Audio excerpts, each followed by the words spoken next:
আমি আজকে তোমাদের সাথে শেয়ার করব নকশি পিঠা কীভাবে গুড়ের শিরায় দিতে হয়। দেখতে হলে আমার সাথেই থাকবে, পুরো ভিডিওটি দেখবে। আসসালামু আলাইকুম, welcome back to my channel. আমি তন্নি আক্তার বলছি গাজীপুরের কাপাসিয়া থেকে। আমার প্রাণপ্রিয় কলিজার ভাইয়েরা আপুরা, আশা করছি যে যেখানে আছেন সুস্থ আছেন, ভালো আছেন। আলহামদুলিল্লাহ, আমি আমার পরিবার নিয়ে ভালো আছি। তো এখানে 2 কেজি পরিমাণ আখের গুড় নিয়েছি। তো গুড়টাকে তো জাল, সাথে কিন্তু একটু পানিও নিয়েছি। তো এই যে গুড়টাকে একটু জাল করে নিয়েছি, মানে গরম করে নিয়েছি। এখন আমি তেল বসিয়ে দিলাম। তো এটা কিন্তু অরিজিনাল আখের গুড়। আমাদের এই সিজনে কিন্তু আমাদের বাড়ির আশেপাশে অনেক আখ লাগানো হয়। তো ওই আখের গুড়, এগুলো কোনো ভেজাল নেই গুড়ের মধ্যে। তো এই যে এখানে আমি যে পিঠাগুলো দিয়ে দিলাম, তো পিঠাগুলো একটু লাল করে ভেজে, তো এইগুলো কিন্তু 2 হাতের কাজ। তো আমি 1 হাতে করছি, তো দেখানোর চেষ্টা করছি। 2 জন হলে বেশি ভালো হয়। তো একা একা মোবাইল ধরে তারপর আমি ভিডিওটা করছি, অনেক কষ্ট হয়েছিল আমার। তো এই যে একটু পরিমাণ লাল করে ভেজে নিয়েছি, এখন গুড়ের মধ্যে দিয়ে দিব। তো আমার যা ছিল বসে সাথে বললাম যে 2টা পিঠা দিয়ে তেলের মধ্যে। এখন আমি এই পিঠাগুলো গুড়ের মধ্যে দিয়ে দিব। তো এই পিঠাগুলো কিন্তু গুড়ের মধ্যে দিলে কিন্তু অনেক নরম হয়, খেতে অনেক ভালো লাগে। কিন্তু দুঃখের বিষয়, আমি খাই না, কারণ আমার মিষ্টি জাতীয় বেশি একটা পছন্দ না। তো আমি এখান থেকে মনে করেন এমনিতেই তুলে রেখে দেব, গুড় ছাড়া ভেজে ওইটা খাবো। আমার গুড়ের পিঠা খেতে ভালো লাগে না একদমই। তো আমার হাজব্যান্ড ওরা খাবে, ওদের অনেক পছন্দ এই পিঠা।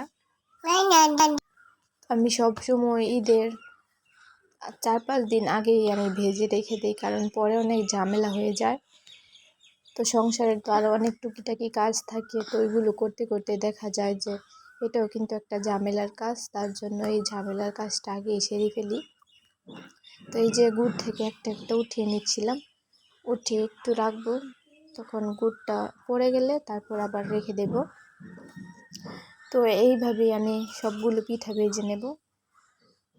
কিন্তু 50টার মতন পিঠা ছিল, আমি 2 কেজি গুড় নিয়েছিলাম, সাথে আবার কিছু ঝিনুক পিঠাও ভেজে নিয়েছিলাম। তো 2 কেজির মতন গুড় লেগেছে। তো কিছু গুড় পড়েও গিয়েছিল, আমি একটু গিয়েছিলাম ঘরে, তো একটু গুড় পড়ে গিয়েছিল।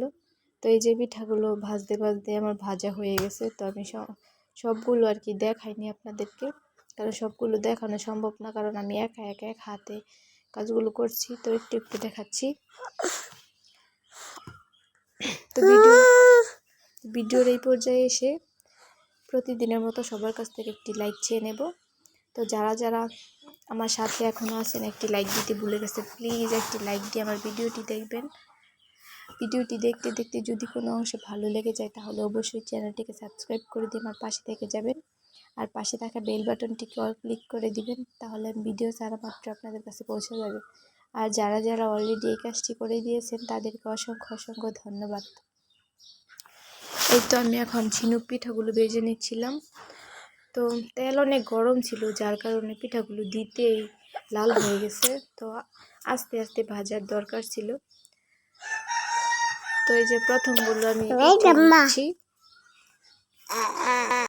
এখন এইগুলো আমি গুড়ের মধ্যে দিয়ে দিব।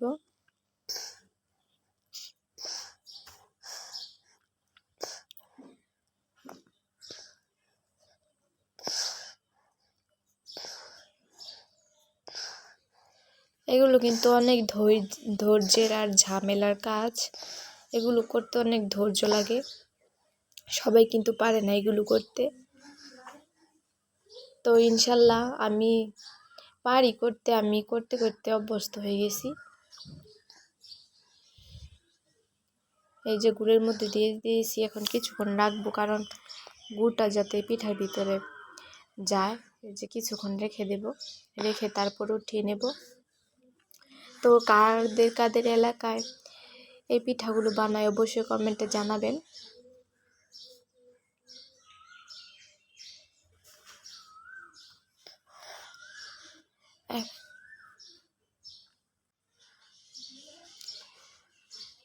আমার শ্বশুর বাড়ির এলাকায় কিন্তু সবাই এই পিঠাগুলো বানায়।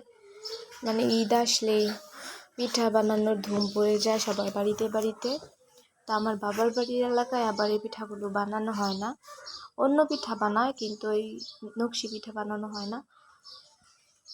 তখন আমার সব পিঠাগুলো ভাজা হয়ে গেছে, এখন আমি শিরিষ পিঠাগুলো ভেজে নিচ্ছি। তো শিরিষ পিঠা বানানোর একটা ভিডিও আমি করেছিলাম, কিন্তু সময়ের জন্য আপলোড দিতে পারিনি, এডিটিং করতে পারিনি। তো দেব ভাবছি।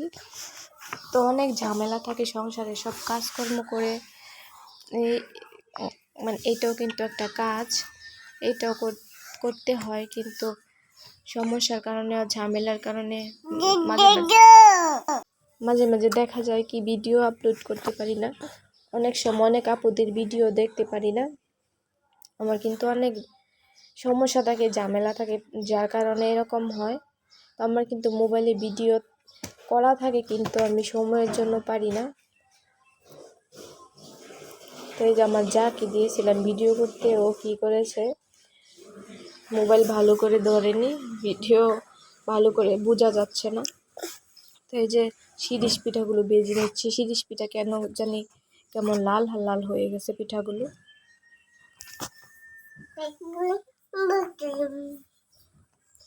তো অনেকগুলো পিঠা কিন্তু আমি আজকে ভেজে, মেয়ে কিন্তু আমার সাথে আছে, তো দুষ্টামি করতেছে। তো ওর জন্য যদি আপনাদের কোনো সমস্যা হয় অবশ্যই ক্ষমা দৃষ্টিতে দেখবেন, একটু মানিয়ে নেওয়ার চেষ্টা করবেন।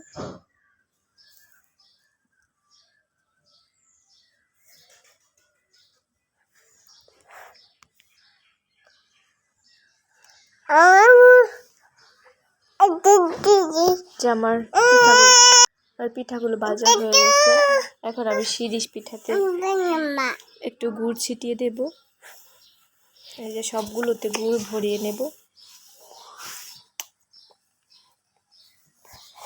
তো আমার আজকের ভিডিওটি আপনাদের কাছে কীরকম লেগেছে অবশ্যই কিন্তু কমেন্ট করে জানাবেন। আর যদি ভালো লেগে থাকে তাহলে অবশ্যই বেশি বেশি লাইক, কমেন্ট, শেয়ার, সাবস্ক্রাইব করতে ভুলবেন না। আর এরকম নতুন নতুন ভিডিও পেতে আমার চ্যানেলের সাথেই থাকবেন। আর সবাই ভালো থাকবেন, সুস্থ থাকবেন, পরিবার পরিজন নিয়ে ভালোভাবে ঈদ করবেন। তো আজকের মতো এখানে বিদায় নিব, দেখা হবে নতুন কোনো ভিডিওতে। আল্লাহ হাফেজ।